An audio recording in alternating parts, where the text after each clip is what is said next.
कि जब 9 नवंबर 2014 में होटल वेलकम के अंदर महागुरु संजीव सर ने पहले दिन शुरुआत करी थी तो मुश्किल से 50 लोग वहां पे अवेलेबल थे।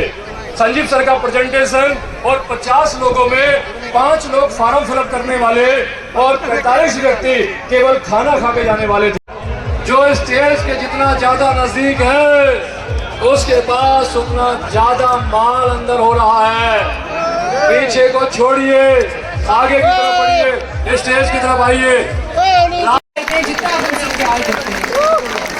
तो चलिए आज के इस दिन को आगे बढ़ाते हैं। हमारे यहाँ पर आप भी में से कुछ परिवार के सदस्य जिन्होंने आप जैसी शुरुआत करी थी उन्होंने रैंक अचीव किया है। Diamond, blue diamond, black diamond, crown diamond, royal diamond और भी कई बड़े बड़े रैंक्स कमाए हैं।